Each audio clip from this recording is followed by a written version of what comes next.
Hi, I'm Jeff Sullivan. I'm the Chief Marketing Officer and Executive Vice President of Xura. And I'm here today to talk a little bit about who Xura is and why it's important to the market and why we think hopefully it's important to you. So let me get going here and I'm going to move to the board. The spelling of the word is the first place to start. It is Xura. Xura actually comes from an idea that we had two companies beforehand which were known as Converse and Decision.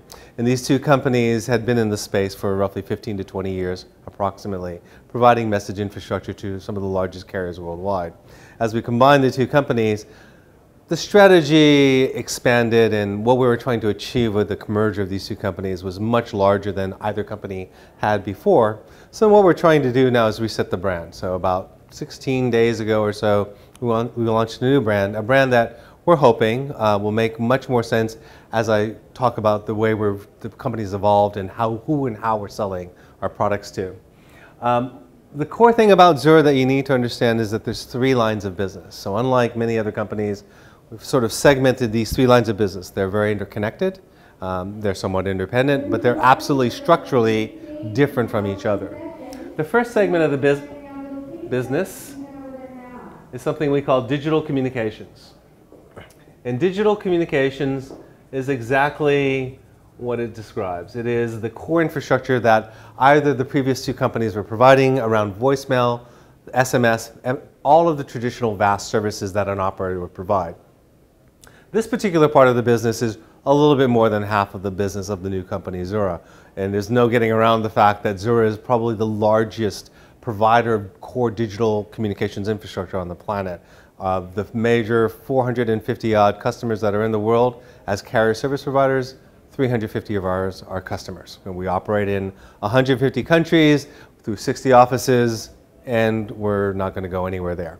This business is built upon an idea that we have a set of services like the traditional VAS services, things like SMS, MMS, voicemail, but also as carriers move towards LTE, as they roll out RCS services perhaps in their regions, a lot of this stuff is moving to IP-based traffic. It's taking on new standards, things like WebRTC, and all of this needs to be folded into a cohesive, coherent infrastructure that the carriers can deploy and therefore monetize off of.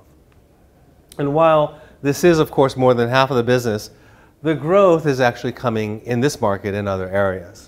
So the second business that Xura represents is this thing called Monetization Services. And if my Catholic grade school teacher was here right now, she would smack me across the head for my writing. Monetization Services is probably a very exciting part of the business, especially from an investment point of view. Monetization Services is very simple. What we do is we provide a set of services directly to the carrier, and the carrier is able to make more money that they otherwise probably were not already making.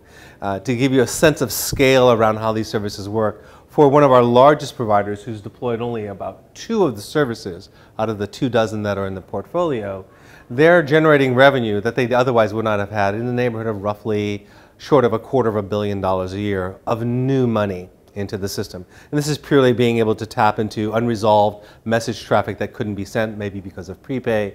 The sender had run out of money, so the receiver then pays for it. Things like that. Very simple, straightforward services. This part of the business is growing at roughly 25%. And it is highly profitable for the company, and we're very excited about this business. The last business, so I think I'm probably running out of time here, is the one that's for the future. The one that we're investing in now and we have high hopes is going to carry us into the long term, and that's the enterprise business. One of the investments that we had made prior to the merger of the two companies was we had invested heavily in building out an enterprise business. And this enterprise business was covered under 2 core pillars. The first pillar was this idea that there is a growing market of A2P services that are out in the marketplace today.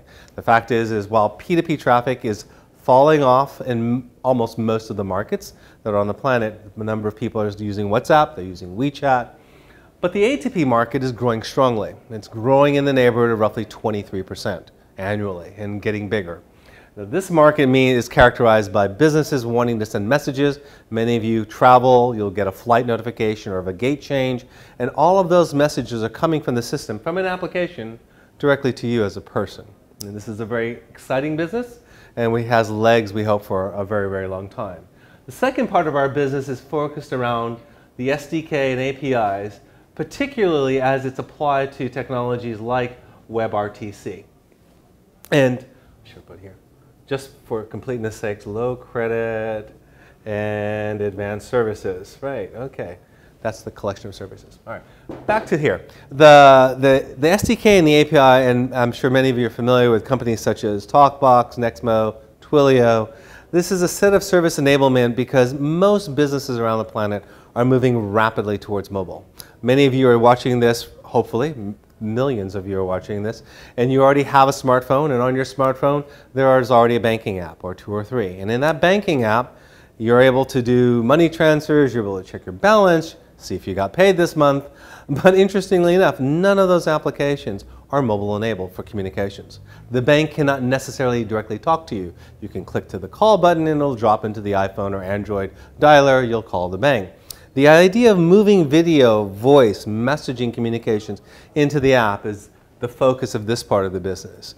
Now what sets us apart from the people I just mentioned before is that keep in mind where the roots come from for this company. This company is a company that has been around for, in some regards, decades, has 350 of the largest 450 carriers on the planet deployed on its technology, has ATP connections for the actual delivery of communication messages from that point of creation to that destination user or business, and has a set of service enablement so that the carrier can make money while providing all of this infrastructure.